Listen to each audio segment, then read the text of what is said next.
Assalamualaikum warahmatullahi wabarakatuh. Pemirsa Masyumi TV yang berada di seluruh Indonesia, alhamdulillah kita akan jalan ke acara daurah Partai Masyumi se-Jawa Tengah yang kemudian yang dilaksanakan di Kabupaten dan Kota Magelang. Mudah-mudahan kita bisa lancar jalannya, dan dengan daurah ini akan menyamakan, memberikan sosialisasi dan pengembangan untuk Partai Masyumi, dan insya Allah Partai Masyumi akan jaya dan Partai Masyumi akan besar untuk di Jawa Tengah dan khususnya untuk di kota dan Kabupaten Magelang. Bila taufiq wal hidayah. Wassalamualaikum warahmatullahi wabarakatuh.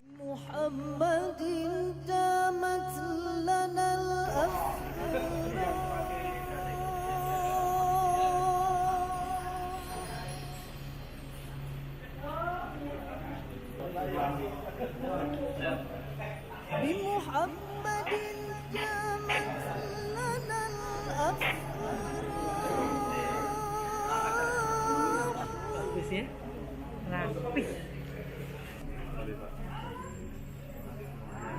فإذا تلونا ذكره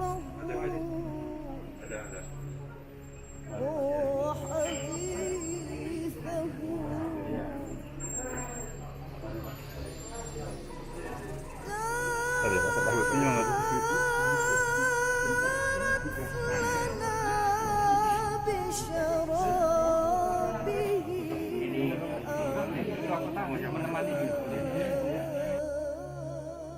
Alhamdulillah wa syukurillah, la haula wa la quwwata illa billah. Asyhadu an la ilaha illallah wa asyhadu anna Muhammadar Rasulullah. Allahumma shalli ala sayyidina Muhammad wa ala ali sayyidina Muhammad. A'udzu billahi minasy syaithanir rajim.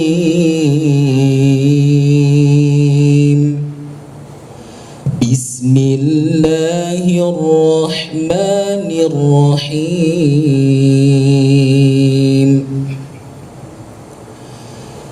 Ya ayyuhalladzina amanu taqullaha haqqa tuqatih wa la tamutunna illa wa antum muslimun. Wa'tasimu bihablillahi jami'an wa la tafarraqu. واذكروا نعمة الله عليكم إذ كنتم أعداء فألف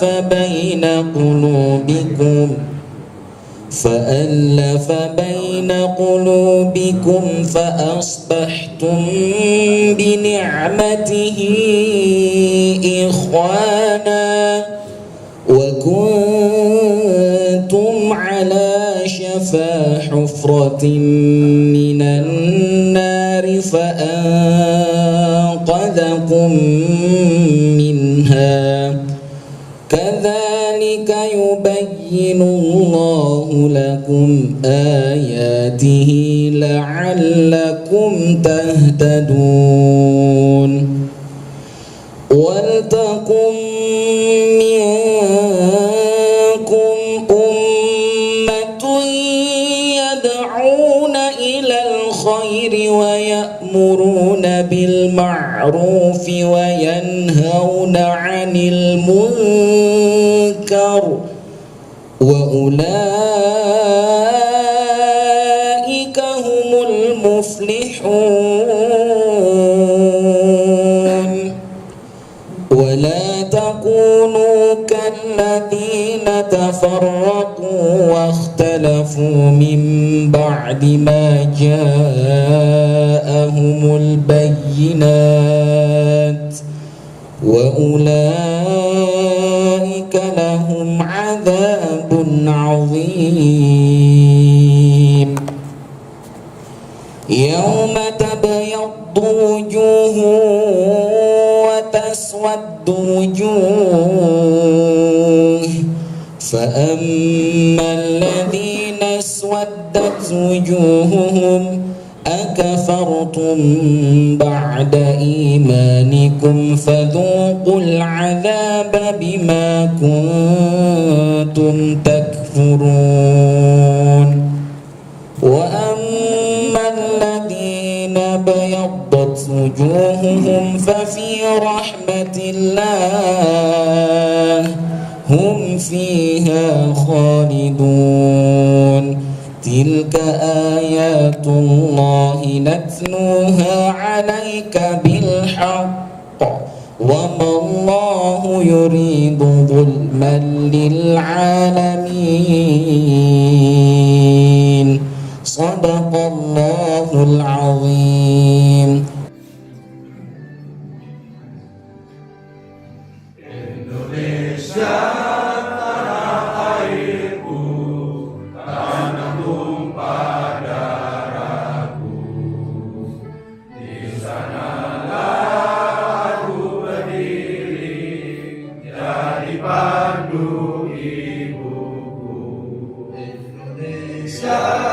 Kebangsaanku, bangsa dan tanah airku, marilah kita berseru, Indonesia bersatu.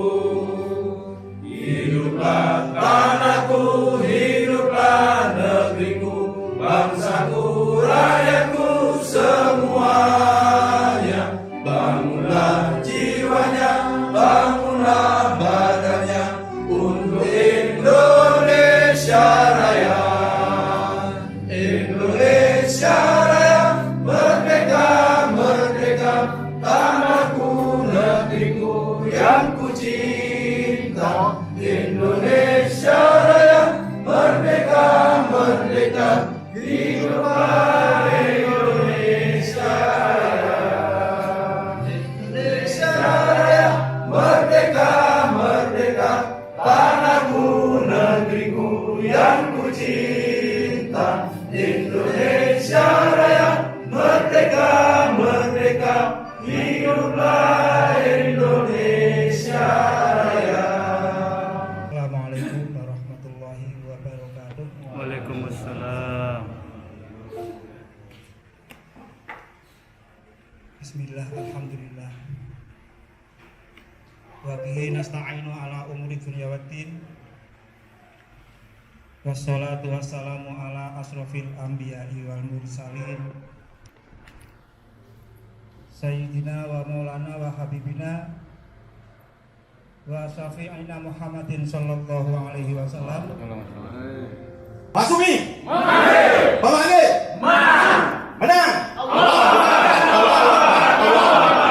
Pertama dan utama, mari kita senantiasa tak lupa memanjatkan segala puji dan puja syukur kepada Allah Subhanahu wa Ta'ala atas segala limpahan rahmat dan nikmatnya, nikmat iman, nikmat Islam, nikmat kesehatan, nikmat pada siang ini kita bersama masih dipertemukan dalam suasana silaturahim daurah yang kedua DPW Partai Masyumi Jawa Tengah dengan tak kurang suatu apapun. Untuk itu mari kita ucapkan tahmid alhamdulillahirabbil alamin. Salawat dan salam senantiasa tercurah pada uswah kita Nabi Agung Muhammad sallallahu alaihi wasallam. Semoga salawat dan salam juga tercurah pada keluarganya, pada sahabatnya, pada umatnya yang senantiasa istiqomah di jalan sampai nanti hari kiamat. Amin Allahumma amin. Selanjutnya mohon izin pada Dewan Pimpinan Partai Masyumi yang hormati, kami izin matur atas nama panitia penyelenggara kegiatan daurah ini. Yang pertama mengaturkan selamat datang dan terima kasih atas kehadirannya. Semoga kehadiran Bapak Ibu akan menjadi amal soleh yang akan menjadi pemberat timbangan amal kebaikan besok di yaumil hisab. Amin Allahu Akbar. Yang kedua, kami mohon maaf, kami atas nama panitia telah berusaha sekuat tenaga, sekemampuan agar acara pada kesempatan ini dapat terlaksana. Namun mohon maaf, ya hanya begini keadaannya bisa kami aturkan, Ustaz. Ini sudah merupakan usaha yang mati-matian dari kami, dari mulai rapat yang berulang kali hanya untuk kita mempersiapkan acara ini. Namun sekali lagi bahwa dengan segala kekurangannya kami mohon maaf yang sebesar-besarnya. Semua itu juga tak lepas dari bimbingan Bapak Ketua Dewan Pimpinan Wilayah Masyumi Jawa Tengah, sehingga apa yang kegiatan yang dilaksanakan ini insya Allah dapat berjalan. Selanjutnya kami lagi juga mohon maaf pada para peserta yang sudah jauh-jauh hadir dari seluruh pelosok Jawa Tengah, bahkan dari Jakarta sampai Magelang. Ya gini Pak, Magelang itu banyak kekurangannya Pak, mohon maaf. Untuk itu mohon dengan segala hormat untuk memaafkan, dan mudah-mudahan kita semua oleh Allah Subhanahu wa Ta'ala diberikan kemudahan, kelancaran untuk kita mengikuti daurah sampai paripurna hari kedua besok. Amin. Amin. Saya harap pertemuan kita dari awal sampai nanti besok itu kan teman-teman dari berbagai daerah mohon saling berkenalan. Biasanya kan kita itu berkoloni gitu, ngumpul yang satu ngumpul gitu kan, misah-misah. Nah, jangan sampai seperti itu. Allahumma sholli ala Muhammad wa ala ali Muhammad kama shallaita ala Ibrahim wa ala ali Ibrahim fil alamin innaka Hamidum Majid. Wa qala Allah ta'ala fi kitabihil karim, a'udzu billahi minasyaitonir rajim, wa ja'alna minhum a'immatan yahduna bi amrina lamma sabaru wa kanu bi ayatina yuqinun. Alhamdulillah, siang hari ini kita bisa berkumpul di sini memenuhi apa yang menjadi hajat kita untuk melaksanakan apa yang menjadi tanggung jawab kita semua. La in syakartum la azidannakum wa la in kafartum inna adabi lasyadid. Negeri kita sudah dimerdekakan oleh para ulama-ulama, oleh BPUPK, Badan Usaha Persiapan Kemerdekaan. Di antara 9 anggota BPUPK adalah ulama, dan beliau kemudian di tanggal 7 November berkumpul di Yogyakarta mendeklarasikan Mas Umi memanggil menang. Itu bukan panggilan beliau, tapi itu panggilan kita sekarang. Kalau yang dulu kita belum tahu. Tapi yang paling pokok, mari kita bersyukur atas negeri yang sudah diletakkan di negeri kita dasar-dasar ketauhidan, dasar-dasar kemanusiaan, dasar-dasar keadilan, dasar-dasar keadaban, dasar-dasar persatuan. Profesor Dr. TB Masa Jafar. Alhamdulillah, dan kepada hadirin sekalian yang kami hormati dari DPD yang ada di Jawa Tengah, kami ucapkan jazakumullah atas kerawuhan panjenengan sedaya di tempat ini. Yang ingin kami sampaikan, ini hajatnya DPW Jawa Tengah, tetapi tempatnya berada di Magelang. Dari kemarin-kemarin kita memang sangat berkeinginan Jawa Tengah itu ya ibu kotanya ya di Semarang. Maka kita berkeinginan untuk mengadakannya di Semarang. Dan ternyata di Semarang memang sudah pernah mengadakan. Maka untuk yang kedua ini kesiapannya dirasa belum siap lagi di Semarang, maka kita dengan berharap kepada Allah Subhanahu wa taala, mudah-mudahan pilihan ini pilihan yang terbaik. Amin. Allahumma amin. Dan tentu apa yang terjadi pada diri kita saat ini, tentu kita ingat bahwa ini sudah menjadi ketentuan dari Allah Subhanahu wa taala di Lauhil Mahfuz ribuan tahun sebelum kita dilahirkan oleh orang tua kita.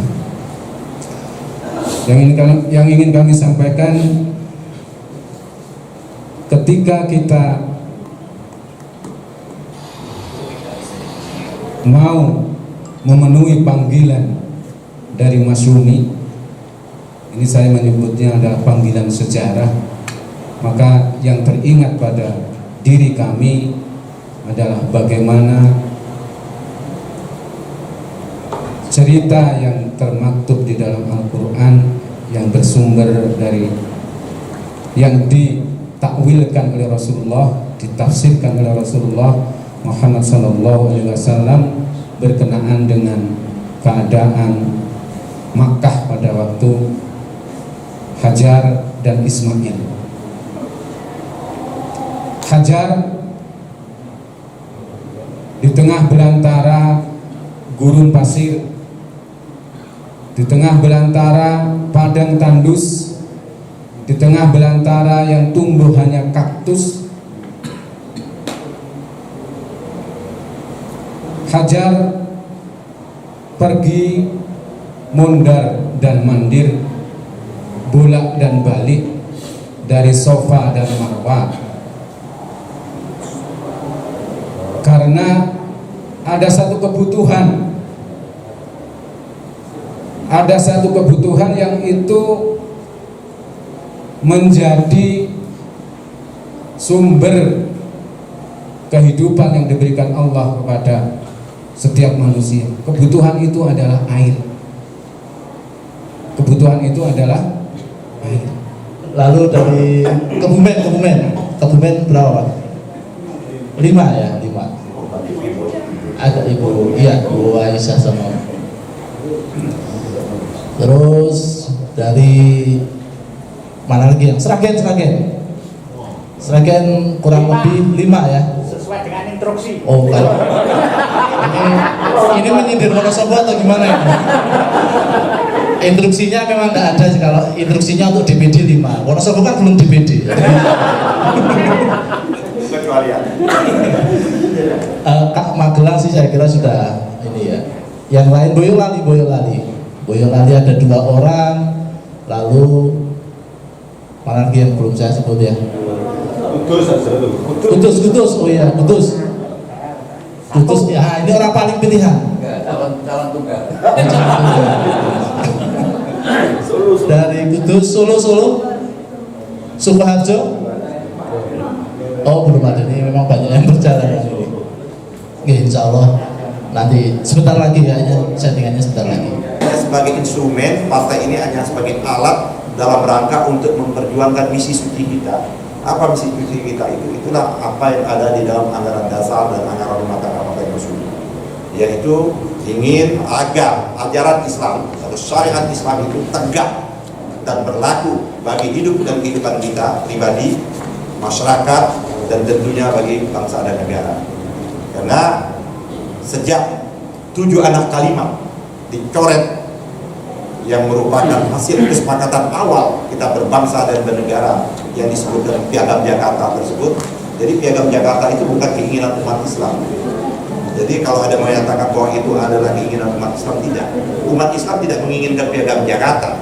Umat Islam itu menginginkan dasar ini, negara ini berdasarkan Islam. Kaum kebangsaan ingin dasarnya kebangsaan, titik komprominya, titik kebersamaannya itulah disebut dengan Piagam Jakarta.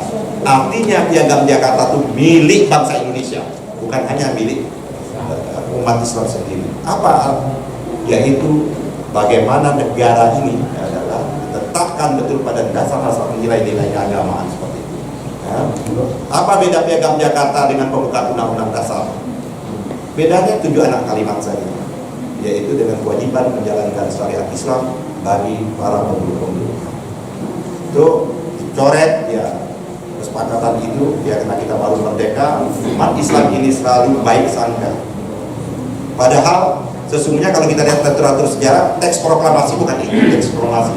Teks proklamasi yang akan dibacakan bersepakatan di panitia pemilihan persiapan kemerdekaan Indonesia itu adalah mukadimah itulah yang akan dibacakan menjadi teks proklamasi. Sehingga baca teks proklamasi itu coret-coretan seperti itu.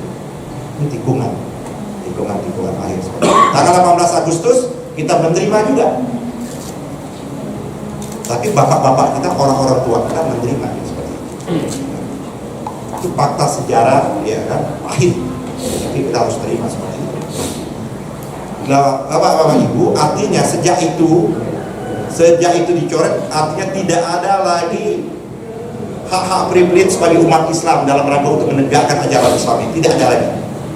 Jadi kalau kita ingin menegakkan ajaran Islam, kita ingin melaksanakan ajaran Islam, kita harus memperjuangkan ajaran Islam itu. Oleh karena mekanismenya kita bersepakat memperjuangkan ajaran Islam itu, bapak-bapak kita, orang-orang tua kita memilih negara ini adalah negara republik, bukan negara monarki. Artinya kalau negara republik itu adalah negara yang melalui dan disebut dengan demokrasi yang sekarang ini seperti itu, maka demokrasi itu mensyaratkan partai politik, maka partai politik adalah menjadi kewajiban kita untuk mengisi seperti itu. Oleh karena itu sesungguhnya tugas kita berat dibandingkan tugas bapak-bapak kita yang lalu. Bagaimana dikemukakan oleh Ustaz Imam tadi. 76 tahun kita merdeka saat ini, janji-janji kemerdekaan itu bukan semakin mendekat. Kalau orang berjalan, kami dari Jakarta menuju Magelang ini dari titik awal kan mendekat, kilometer sekian. Tapi rasanya hari ini 76 tahun janji-janji kemerdekaan itu bukan semakin mendekat, semakin jauh dia tertinggal. Dalam berbagai macam sektor, dalam berbagai macam bidang, kita terpuruk sekali bangsa kita hari ini. Tidak hanya terpuruk seperti itu, umat pun sendiri terpuruk sekarang ini. Jadi memang berat sekali. Pada satu sisi, kelompok-kelompok ekonomi, lain-lain sebagainya, oligarki itu telah menguasai kehidupan kita. Nah, oleh karena itu jawabannya adalah tidak ada pilihan lain. Karena konstitusi kita membatasi. Kalau konstitusi kita membatasi bisa melalui ormas, Pak Umam, kita tidak perlu mendirikan partai. Kalau bisa kita memperjuangkan kepentingan umat Islam itu yang sekarang semakin terpojok, baik secara ekonomi, budaya, agama, penegakan agama, hanya bisa melalui, tidak bisa hanya bisa melalui jalur bukan partai, kita tidak perlu mendirikan partai. Kita bisa melalui ormas. Bagaimana ada seorang, ya kan, yang tidak pernah punya latar belakang pendidikan, sekarang menjadi menteri pendidikan karena latar belakangnya Gojek, ya kan? Sebentar lagi Gojeknya kalah dengan Gojeknya Mas Anas. Sebentar lagi kita punya juga ojol Masumi seperti itu. Kan bagaimana ada kebijakan-kebijakannya bertentangan dengan nilai-nilai Pancasila, ketuhanan. Jadi nggak usah kita ukur dengan Islam, dengan ketuhanan saja udah bertentangan. Memberikan kesempatan, bisa diinterpretasikan, memberikan kesempatan untuk melakukan kebebasan seks ini. Dan itu bukan langkah-langkah yang baru. Diikuti langkah-langkah sebelumnya, bagaimana ketua BPU, ketua Badan Pembinaan Ideologi Pancasila dan lain sebagainya seperti itu. Jadi saudara-saudaraku, saya tidak ingin panjang lebar, ini 2:30 waktu kita pendek sekali. Nanti di daurah ini, saya berharap betul daurah ini diikuti. Saya harap betul kawan-kawan nanti kalau kurang nanti daurah ini ada perkenalan bisa untuk mengambil materinya di TV Masumi. Sudah ada berbagai materi bisa ditonton, literaturnya sudah banyak.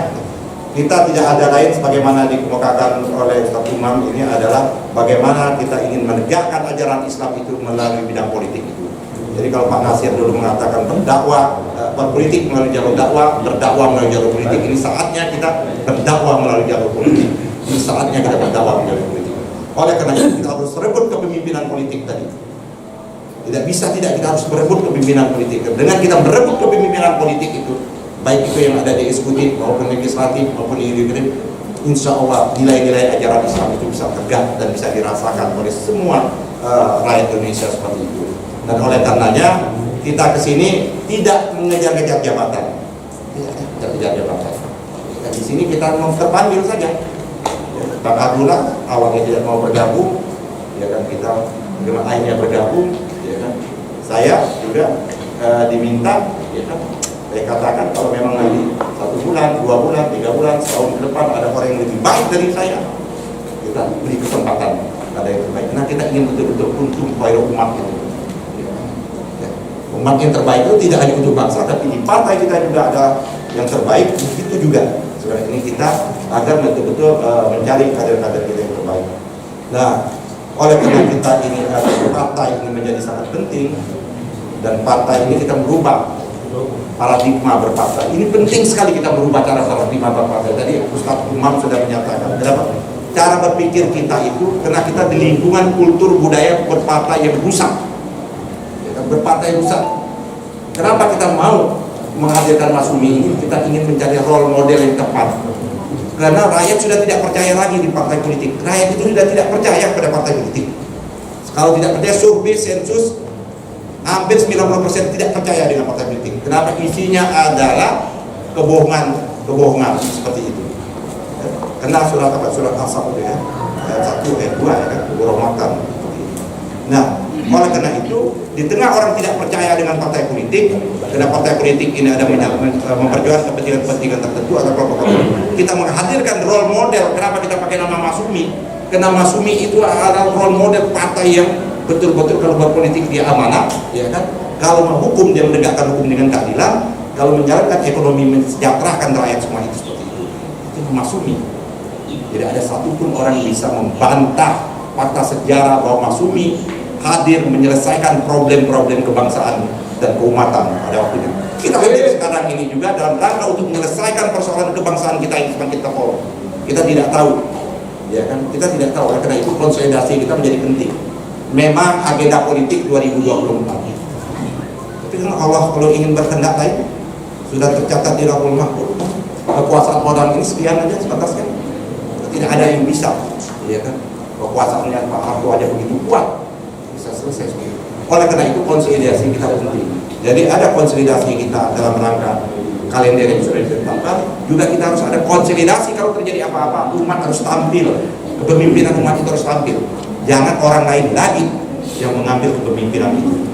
Oleh karena itu, Bapak Ibu yang saya hormati, sekali lagi kita bermasyumi ini tidak ada lain untuk meneruskan perjuangan pemimpin-pemimpin kita ini.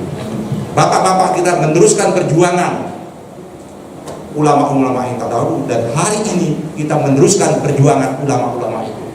Dan saya yakin dengan partai kita ini merubah caranya, bahwa tidak ada datang membagi-bagi uang tadi sebagaimana disangoni. Ya, tradisi itu harus kita buang. Kita ingin membangun partai ini berkolaborasi, kerjasama antara pusat, wilayah, kabupaten. Bagaimana berkolaborasi? Kita punya sistem dan cara seperti itu. Nanti ada materinya seperti itu. Ini luar biasa. Kekuatan ekonomi rakyat umat ini luar biasa. Kalau kita mengumpulkan kekuatan ekonomi itu, kita bisa mengalahkan kekuatan-kekuatan para kaum belakang. Yang ini yang kecil-kecil saja. Jadi yang besar-besar mereka makan, ekonomi baik, kebijakan, keputusan, sumber daya mereka makan. Yang kecil pun mereka serahkan, jadi yang mahu makan lagi seperti itu. Itulah yang terjadi sekarang ini di platform digital. Bagaimana hari ini kita putuskan mulai daurah ini, mulai besok selesai daurah itu harus kita putuskan tidak, bahwa kami ingin kemandirian itu, melakukan kemandirian, kuncinya adalah kemandirian. Saya kira itu saja yang ingin saya sampaikan. Dengan panjang nanti ada materi khusus lagi, dan akan lanjut materi pada siang hari ini.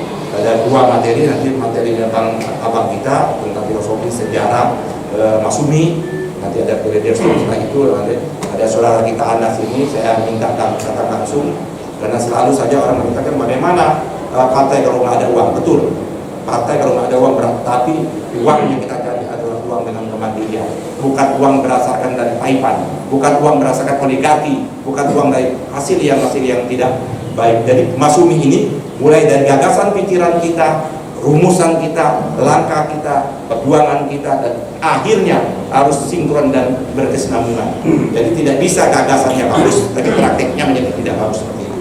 Nanti kita ikuti materi ini selama 2 hari.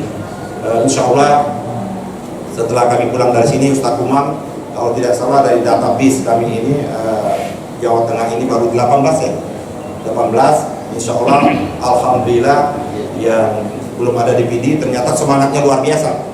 Datang dari 7 atau 8, 9. Udah selesai itu pengurus di PD itu, udah 9 seperti itu. Udah selesai artinya seperti itu. Tapi kita ingin sampai ke struktur yang ke bawah, nanti ada materinya Pak materi. Saya itu saja, mohon maaf. Sekali lagi kami dari jajaran Dewan Pimpinan Pusat mohon maaf kalau kedatangan kami ini membebankan, memberatkan. Sekali lagi kami ingin datang kalau kemana-mana tidak ingin membebankan dan memberatkan. Kalaupun kami belum bisa memberikan bantuan, tapi paling tidak jangan membebankan dan memberatkan seperti itu. Kita akan lihat saja secara garis besar. Apa itu masyarakat Madani? Adalah suatu komunitas yang terdiri daripada umat Islam yang dalam kehidupan sehari-hari memperlakukan syariat Islam. Itu adalah masyarakat Madani. Pilar-pilar dari masyarakat Madani itu adalah pertama apa yang disebut dengan pilar pendekatan tauhidiyah, yang kedua pendekatan sistem, yang ketiga pendekatan hajat hidup masyarakat, dan yang keempat pendekatan kualitas masyarakat. Jadi Korea Selatan, Jepang, Eropa, Amerika itu masyarakat Islam, tapi tidak kategori masyarakat Madani. Kenapa? Karena tidak bertuhankan Allah. Tapi sila pilar kedua sampai keempat mereka memenuhi. Mereka memenuhi. Sistemnya adalah sistem Islam. Hajat hidupnya memenuhi Islam. Kualitas manusianya memenuhi Islam. Hanya satu yang mereka tidak miliki, yaitu tauhid. Maka tidak masuk dalam kategori masyarakat Madani. Indonesia sila pertama ketuhanan yang Maha Esa, memenuhi persyaratan sebagai masyarakat Madani, tetapi tidak punya sistem. Sistemnya tidak Islam, sehingga tidak itu. Apalagi yang ketiga, hajat hidup tidak terpenuhi, dan yang terakhir kualitasnya sangat buruk manusia Indonesia. Kita itu ranking ke-6 di Asia Tenggara. Singapura, Brunei, Malaysia, Thailand, baru kemudian Filipina, baru Indonesia. Human Development Index manusia Indonesia itu 71 ranking ke-6, ranking 107 di dunia. Nah, jadi oleh karena itu maka Indonesia jauh sekali dari masyarakat Madani. Karena itu maka saya cantumkan 2045 untuk kita perjuangkan dalam sekian puluh tahun itu bisa menjaga. Next. Bagaimana untuk bisa kita melaksanakannya masyarakat Madani? Maka setiap warga Masyumi harus menyadari dirinya dia adalah khalifah sesuai dengan wahyu Allah dalam surat Al-Baqarah ayat 30. Wa ja'ala rabbuka lil malaikati inni ja'alun fil ardi khalifah qalu ataj'alu fiha man yufsidu wa wa nahnu nusabbihu bihamdika wa nuqaddisu lak qala inna allaha ta'lamun, dan seterusnya. Di dalam dialog ayat 30 sampai 33 Al-Baqarah, di sana kita lihat seakan-akan malaikat meminta klarifikasi dari Allah kenapa manusia yang diciptakan khalifah. Kalau para mufassir liberal mengatakan malaikat protes, kenapa manusia yang harus khalifah bukan mereka, karena mereka tidak ada yang mereka lakukan kecuali berzikir, bertasbih dan seterusnya. Tapi kemudian Allah mengatakan, kalau kamu memang tahu, coba sebutkan nama benda-benda. Kemudian para malaikat, tidak ada yang kami tahu kecuali apa yang kami ajarkan. Di lain waktu Allah memberikan hidayah kepada Adam dengan ilmu, maka kemudian ketika bersama-sama lagi dengan para malaikat, maka kemudian Allah menanyakan kepada Adam, sebutkan nama benda-benda, maka kemudian Adam menyebutkan batu, kayu, besi dan seterusnya. Sehingga ibu dari seluruh ilmu di dunia itu ada ilmu lingkungan. Ibu dari semua ilmu di dunia ada ilmu lingkungan, yang merupakan aplikasi breakdown dari ilmu ketauhidan. Oleh karena itu maka kata Rasulullah, setiap bayi lahir dalam keadaan fitrah, kemudian kedua orang tuanya menjadikan dia Yahudi, Nasrani atau Majusi. Artinya bahwa setiap bayi lahir, satu kampung bisa masuk datang membesuk itu bayi. Tapi secara praktis operasional, ya mungkin 10 orang, mungkin 20 orang. Kalau rumahnya besar, mungkin 30 orang masuk ke dalam ruang tamu. Tapi masuk ke kamar mungkin cuma 10 orang, mungkin 5 orang. Yang paling memungkinkan adalah kakek, nenek, ayah, dan ibunya. Dan yang paling mungkin adalah ayah dan ibu. Dan yang paling luar biasa adalah ibunya. Karena itu maka bayi ketika sudah mulai menjadi balita atau setahun merayap, yang pertama dia kenal wajahnya itu adalah ibunya, bukan ayahnya.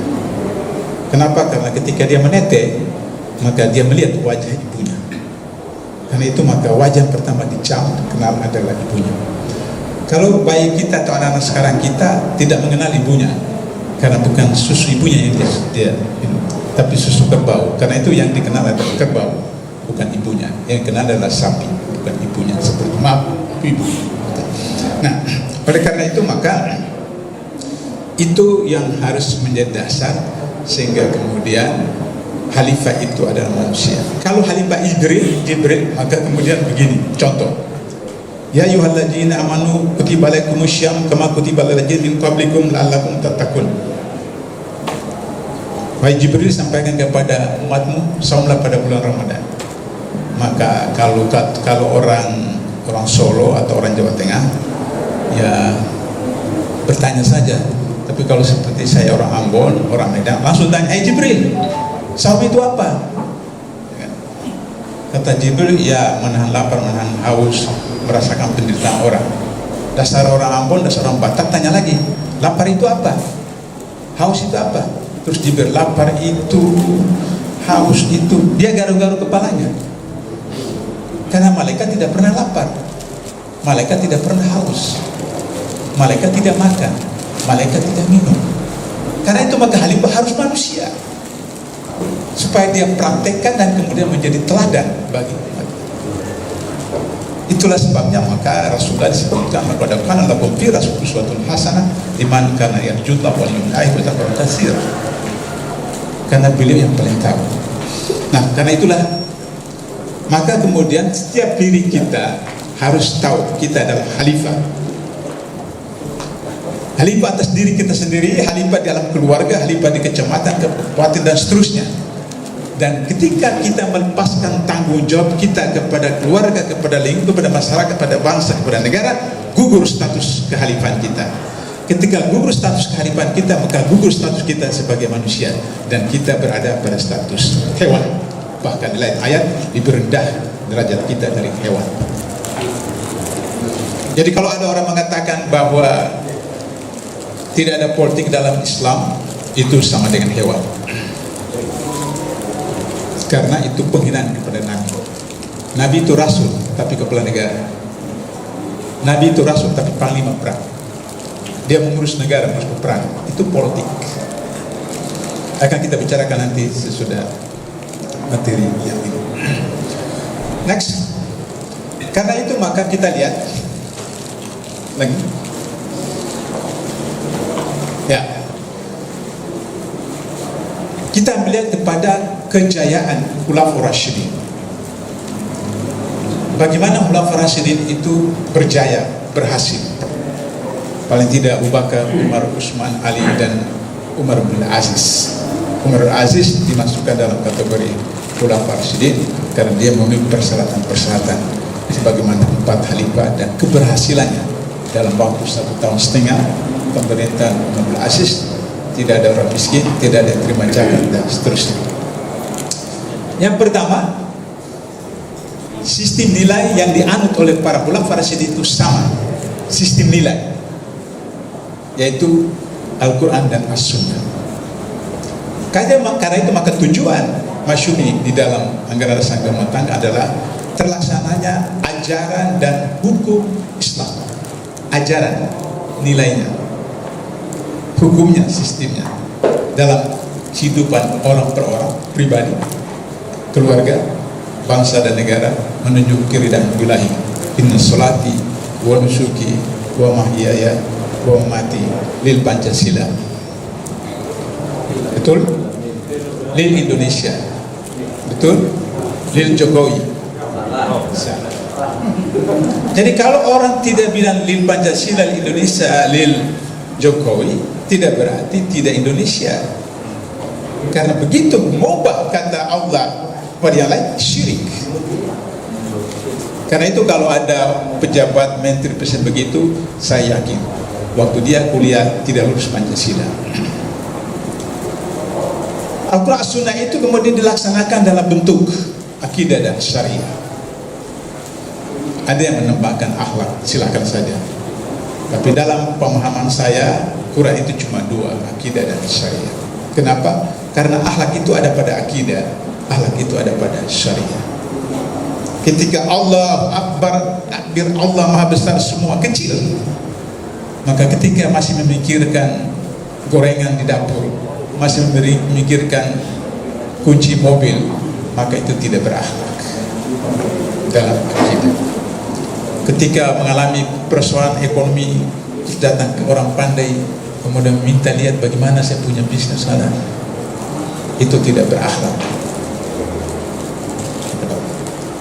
Dalam syariah ada akhlak. Maaf mas, dari DPD mana? Kebumen. Kalau sampean sholat tidak pakai baju,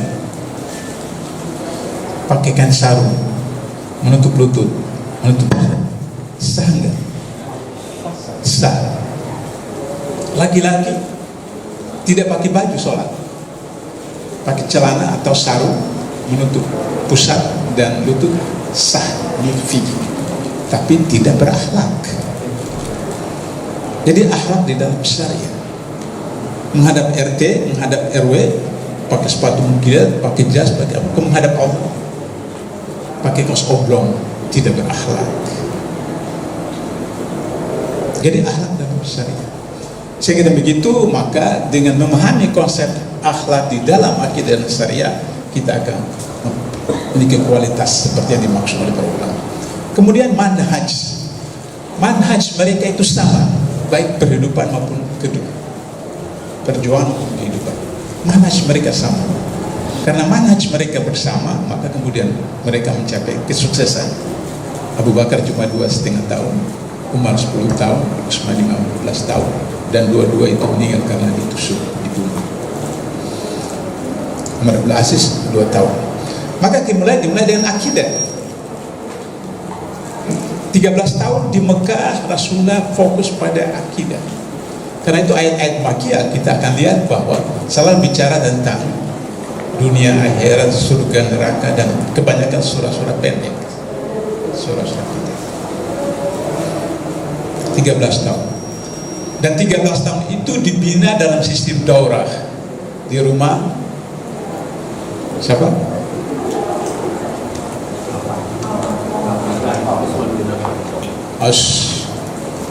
Di rumah siapa?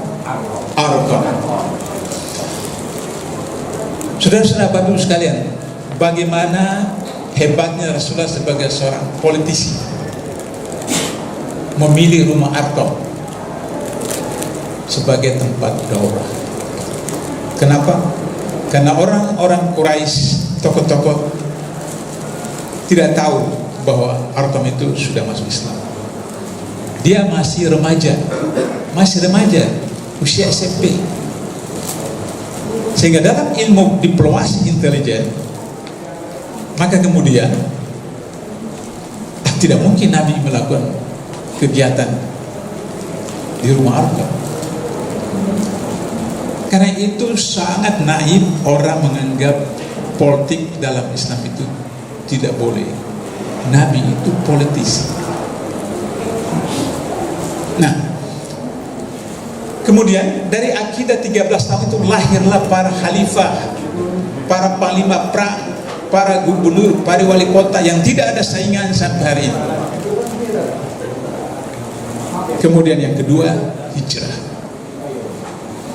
Hijrah secara fisik selesai ketika Rasulullah pindah ke Madinah. Tapi hijrah secara maknawi itu berlaku seumur hidup sepanjang hayat.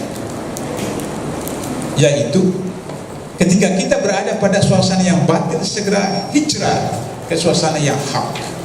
Ketika kita berada pada ormas yang batil, segera hijrah pada ormas yang hak. Ketika kita berada pada parpol yang batil, segera hijrah kepada parpol yang hak. Ketika kita berada di kampung, desa, kelurahan, kecamatan, kabupaten, kota, provinsi yang batil, pindah ke daerah yang hak.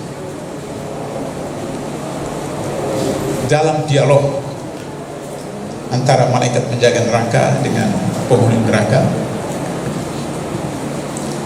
dalam kumpulan hadis yang ditulis oleh Imam Nawawi, malaikat bertanya kepada penghuni neraka, kenapa kalian masuk neraka? Kami tidak melaksanakan perintah Allah, tidak sholat, tidak sholat, tidak bla bla, tidak. Enggak, kenapa? Pemerintah kami zalim, pemerintah melarang kami sholat, pemerintah melarang kami sholat, pemerintah melarang kami pakai penutup aurat, pemerintah melarang kami keluarkan zakat. Katakan seperti di Cina yang sekarang. Apa kata malaikat? Bukankah bumi Allah itu luas? Bukankah bumi Allah itu luas? Artinya bila perlu tinggalkan negara, tinggalkan negara. Dan saya buktikan, saya tinggal di Indonesia ketika dipaksa asas tunggal, dikejar oleh Jenderal Benny, dan saya 15 tahun di luar negeri. Tapi kalau tidak, maka kemudian lain hadis dikatakan kalau begitu harus Anda berjihad. Jadi kalau tidak mau pindah negeri, berjihad. Berjihad dalam pengertian kerja keras, kerja sungguh-sungguh, maupun berjihad dalam pengertian kitab, yaitu fisik. Hijrah. Karena itulah maka kita disunahkan dalam sholat begitu, assalamualaikum, assalamualaikum, astagfirullahaladzim, astagfirullah, astagfirullah. Itu adalah proses hijrah, mengevaluasi, muhasabah. Dalam salah satu hadis, Rasulullah itu 50 kali, lain hadis mengatakan 70 kali, lain hadis mengatakan 100 kali satu hari.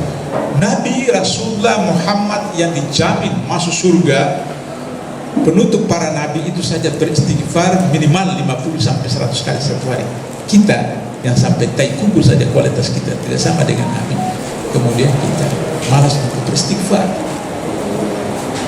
Jadi bapak-bapak tadi sholat asar beristighfar, merujuk, menghisap apa yang dilakukan tadi zuhur sampai asar. Nanti waktu maghrib beristighfar, menghisap apa yang kita lakukan antara asar sampai maghrib. Ketika isya kita hisap apa yang kita lakukan antara maghrib sampai isya. Ketika subuh kita hisap apa yang kita lakukan antara isya sampai subuh.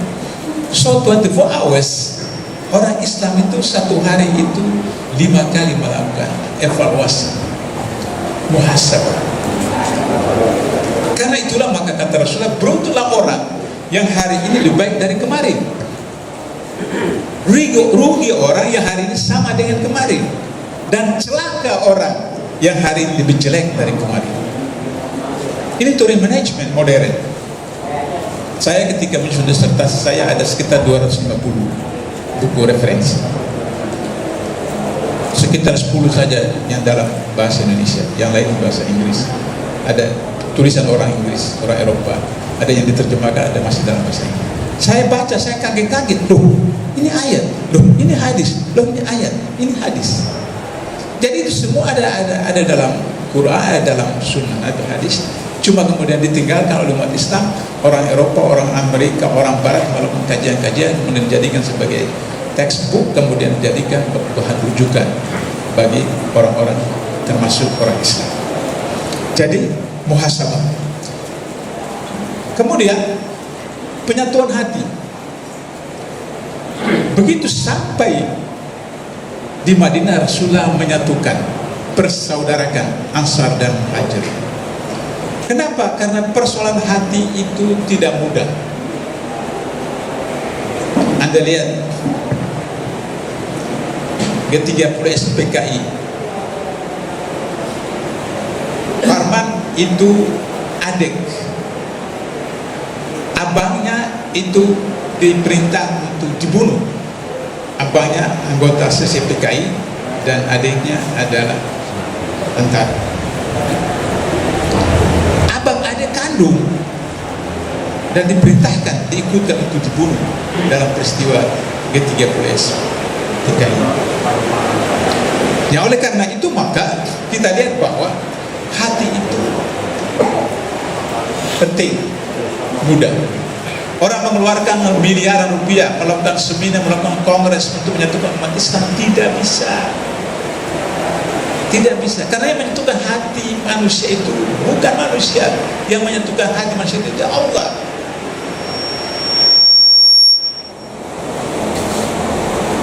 Biasa orang baca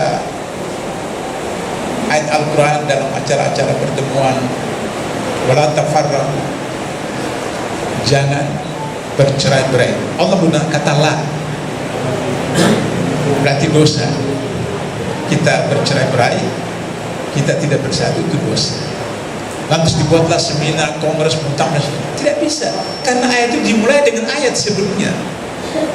Ya ayyuhalladzina amanu taqullaha haqqa tuqatih wa la tamutunna illa wa antum muslimun. Hai orang yang bertakwa, matilah kalian dalam keadaan Islam. Mati dalam keadaan Islam. Jadi kalau mati dalam keadaan Islam, apalagi hidup. Hidup berkeluarga, hidup bersuami, hidup beristri, hidup berumah tangga, hidup di kantor, berekonomi, berpendidikan, berapa saja harus Islam. Baru bisa kemudian tercipta persatuan. Sehingga demikian maka saudara seiman dari Abdurrahman bin Auf mengatakan, saya punya 2 istri. Silakan Anda pilih salah satu dari mereka yang Anda suka, saya ceraikan, kemudian Anda nikah. Begitu sampai istri pun mau dibagi. Kata Abdurrahman bin Auf, tidak, cukup tunjukkan kepada saya mana jalan ke pasar. Abdurrahman bin Auf, penyatuan hati. Ketika hati sudah satu, maka semua bisa berjalan. Kemudian masjid ini harus diperhatikan. Setelah saudara menyatukan hati, maka institusi, lembaga, program, kegiatan bangun yang pertama dibangun harus ada masjid. Masjid, bukan istana, tapi masjid. Karena itulah maka konsep Abah Natsir ketika saya masih aktif di dalam dakwah, konsep beliau adalah masjid, kampus, pesantren. Karena itulah maka Masyumi saya lanjutkan itu program Abah. Kepengurusan Masyumi harus 3 unsur ini ada. Ada orang masjid, ada orang kampus, ada orang pesantren. Mungkin dia dosen, mungkin dia pengurus masjid atau pengurus musala, mungkin dia pengurus pesantren dan seterusnya. 3 unsur ini hendaknya ada, sehingga program dan kegiatannya juga harus meliputi 3. Karena itu alhamdulillah daurah ini dilakukan di pesantren. Dan sistem di kita udah bisa mensurvei. Selain dari caleg kita, dari saksi kita, dari fungsionaris kita yang bisa ngisi, masyarakat juga bisa ngisi. Itu namanya jaring aspirasi. Dan sistemnya nanti kita bisa berikan ke masyarakat. Kemudian jaring partisipasi itu kebalikannya. Sudah ada kebutuhan, aspirasi orang apa, siapa yang mempartisipasi? Ada yang tahu kitabisa.com? Boleh unjuk jari. Kitabisa.com? Gak ada yang tahu? Ada yang tahu ya? Kalau ada suatu musibah diumumkan di kitabisa.com, itu banyak yang bantu. Tapi sayangnya dipotong sama mereka sekitar 10% sampai 20%. Ya, minimal 5%. Itu namanya partisipasi masyarakat. Nah, kita gimana kalau kita nggak punya sistem? Misalnya kita mau program, uang kita nggak cukup, kan harusnya dikembalikan ke umat. Kalau kita terpercaya, orang itu mau menitipkan. Contoh di Bandung, saya punya teman punya yayasan itu semacam pesantren gitu ya. Setiap hari dia menggalikan sumur buat warga yang membutuhkan air bersih. Setiap hari. Tim dia hanya 5 orang, alat dia hanya ada 2 gitu ya, punya 1 pickup. Itu keliling. Saat bikin sumur bor itu ya rata-rata kalau dikerjakan secara sosial itu hanya 3-4 juta. Itu yang mau donasi itu rebutan. Karena tiap hari memang dipertanggungjawabkan dananya. Seminggu tuh 3-4 sumur dia membantu orang. Bayangkan kalau itu dilakukan oleh Mas Umi, modalnya apa? Modalnya cuma bayar tukang, sehari hanya 200.000. Dia kerja itu ada yang 2 hari, 3 hari udah jadi sumurnya. Jadi modal kita hanya 4 juta, udah jadi sumur. Sumurnya bisa pakai warga. Gitu. Jadi nggak perlu lagi bayar pam yang kadang-kadang nyalanya hanya 2 jam sehari, 1 jam sehari. Itu contoh program. Kalau kita bisa ngumpulin 1000 sumur misalnya, kemudian dikabarkan di portal kita, oh Mas Umi tiap hari ngasih sumur. Siapa yang butuh daftar, minta. Dikirim sama kita timnya. Modalnya berapa? Modal alat itu hanya 30 juta. Kalau beli yang agak murahan 15 juta. Timnya ada, tinggal direkrut, diajari gitu ya. Itu contoh program. Siapa yang nggak butuh air bersih? Siapa yang nggak butuh? Dalam kumpulan warga yang maaf itu kumuh gitu ya, itu masih bisa kita pasang mungkin hanya setengah meter kali setengah meter aja. Bahkan di jalan gang itu bisa bikin sumur. Itu contoh. Kalau Mas Umi punya program yang seperti itu agak banyak, misalnya penetasan telur. Telur itu kan harganya cuma 3.000. Ditetaskan menjadi bibit, jadi bebek misalnya, atau ayam, hanya 1 minggu atau 10 hari. Mesin yang isi 1000 telur itu mungkin hanya 5 juta atau 15 juta kalau yang bagus. Itu tiap hasil dari 1000 telur itu kasih aja ke warga. Menetas. Kasih gratis, nanti bertelur lagi kita beli lagi, masukin ke sini. Dibelinya 3.000. Masing-masing kasih 100, 10 warga tiap minggu. 10 keluarga dibantu. Kemudian hasil telurnya tiap hari. Ini contoh ya. Terima kasih. Itu contoh. Dan template aspirasi itu sangat banyak.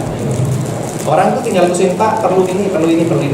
Jadi yang caleg-caleg modal bismillah, modal 5 juta bisa jadi dapat kursi. Mau minta buktinya, saya kasih kalkulatornya nanti ya. Baik, ini kita to the point saja. Sebenarnya banyak hal yang ingin saya ceritakan mengenai teknologi informasi yang dikembangkan oleh DPP guna untuk memajukan, mengakselerasi dari partai yang kita bangun ini.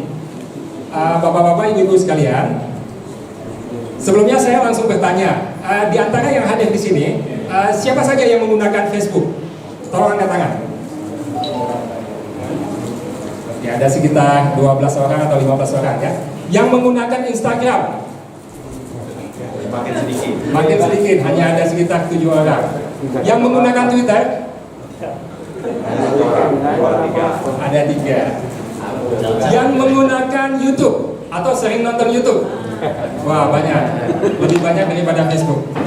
Jadi kenapa saya perlu memetakan ini di awal? Karena ini kaitannya sangat besar terhadap perkembangan dan sosialisasi dari partai yang kita cintai ini. Kita di DPP telah mengembangkan dari tim IT, dari kompartemen IT. Kebetulan saya membidangi digital sistem kepartaian. Dan kalau melihat Mas Ari yang merecord kegiatan kita, beliau itu di bagian broadcasting. Jadi beliau itu fokus kepada penyiaran dan YouTube, channel YouTube kita. Jadi bapak-bapak sekalian, apakah sudah menerima stiker untuk media sosial kita? Belum ya? Sebenarnya saya sudah titip tadi siang di bawah, mungkin belum diberikan. Nggak apa-apa, ini saya berikan lagi. Yang belum dapat silakan ambil. Mohon maaf. Kalau ada lebih nanti tolong disimpan. Jadi kita punya beberapa channel media sosial. Yang pertama Facebook dengan nama DPP Masyumi. Ini bagi teman-teman yang punya Facebook tolong di-add. Kalau belum punya ya silahkan punya supaya kita bisa berkomunikasi. Yang kedua kita punya YouTube dengan nama channelnya itu yaitu Partai Masyumi TV. Nah khusus untuk YouTube tolong di-subscribe, tolong ditonton videonya, dan tolong diberi tanda like. Kenapa begitu? Supaya video tersebut menjadi viral. Kalau bapak-bapak dan ibu sekalian mendapatkan video kami yang 15 menit, kami mohon minimal menonton 6 sampai dengan 7 menit.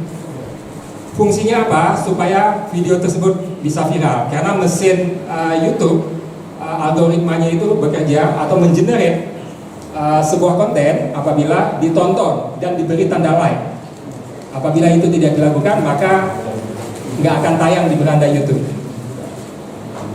Selanjutnya kita punya Instagram, yaitu DPP Partai Masyumi. Ini juga minta tolong diikuti atau di follow. Nanti kita akan follow back. Dan untuk konten-kontennya juga udah lumayan banyak. Tolong juga diberikan tanda like. Kenapa? Kalau Bapak Ibu sekalian tidak memberi tanda like, maka ke depan ketika kami ada postingan, maka itu tidak akan muncul di timeline-nya Ibu atau Bapak sekalian. Tapi kalau pernah sekali Bapak memberikan tanda like kepada postingan Facebook Masyumi, maka insya Allah postingan Masyumi selanjutnya akan muncul di dalam timeline Bapak-Bapak Ibu sekalian. Yang terakhir Twitter, ini juga mekanisme kerjanya mirip-mirip semuanya. DPP_Masyumi untuk Twitter. Itu beberapa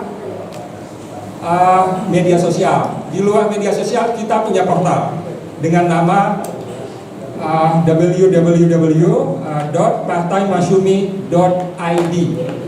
Jadi untuk dapat informasi secara utuh tentang kepartaian kita, backgroundnya seperti apa, pengurusnya seperti apa, kebijakannya seperti apa, dan mungkin ada beberapa hard news yang kita akan upload ke dalam portal tersebut. Maka kita persilahkan untuk dapat mengunjungi portal tersebut. Bapak-bapak, ibu-ibu sekalian, kita mengembangkan IT ini dan mengembangkan media sosial ini sedemikian rupa, tujuannya adalah yang pertama sosialisasi udah pasti. Yang kedua, kita ingin menggait milenial.